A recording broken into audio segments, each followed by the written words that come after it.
wrong again. Ed and Cindy, come on.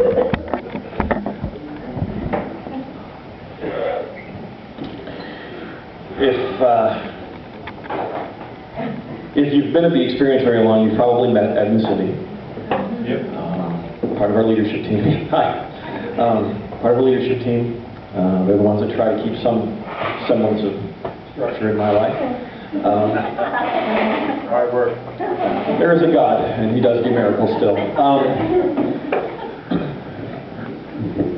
And you've probably, at some point, seen them greeting.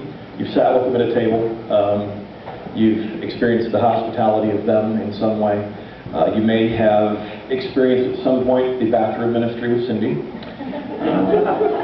The old building, there was really no place to go private to talk, and so there were multiple times that Cindy would take a friend who was female into the women's restroom because that was the only place that you could go to. Yeah. But what you may not know is a little bit of where they were and how they came to the experience and how God changed their lives here. And so that's just briefly what I want you guys to tell. Kind of where were you and what has God done bringing you here and bringing you into this group.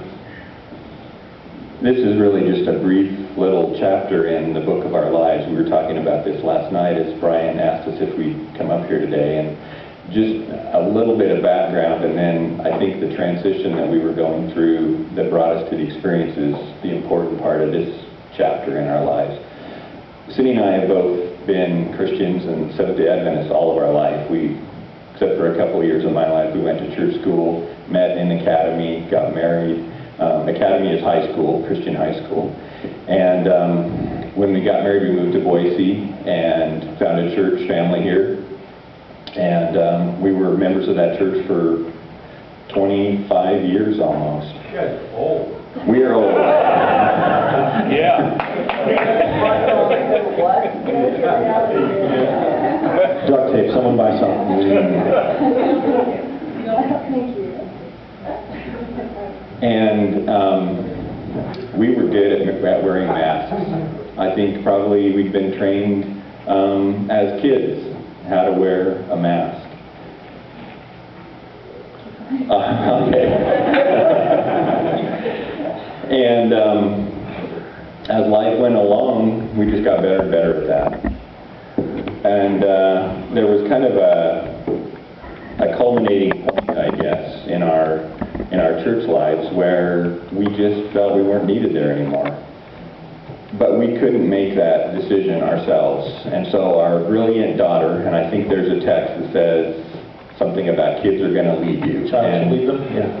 And one Saturday we were at church and some things happened, and our daughter on the way home said, "I'm not going to take that anymore. I'm going to go to church somewhere else. You guys can do whatever you want." And we realized that as your kids get older, she was probably 17, almost 18 at the time, that we wanted to be with our daughter wherever she was, especially if she wanted to be in church. And so we said, "We'll go wherever you're going." And there's a church at the academy that she was attending, and that's where she wanted to go to church, and that's where we went. And after just a few weeks going to a different church, obviously different pastor, different atmosphere, we realized how pathetic we were in our Christian walk. And not that the masks started coming off, because we were good at keeping those on, but we started feeling like we were missing something, and we felt that emptiness in our hearts, both of us. And we talked about it, and we thought things were really good. But school year ended, and of course Emily graduated, and she went off to do her thing that summer, and it's like, well, where are we going to go to church if we don't have a daughter going to church there? So we had a lot of friends at another church here in the valley, and we started going to church there, and that was great. But while we made that change to the new church, we started hearing about this new project that they were thinking about kicking off. We didn't know it was already going. We started hearing about things called the Experience. and that was about it. Cindy got on a mailing list, so we started hearing things more from Brian, probably.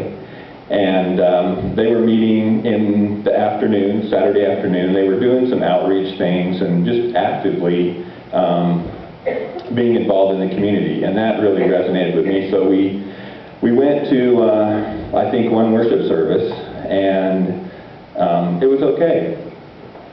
As somebody said this morning, they weren't cannibals. Life was good. And they had some crazy outreach things, and Kenny, thanks for reminding me my age. But it was called the Soda Blast, and if you've been around for a while, you've helped out with the Soda Blast, and being an old man, I thought, okay, that sounds like fun anyway, and I went, and I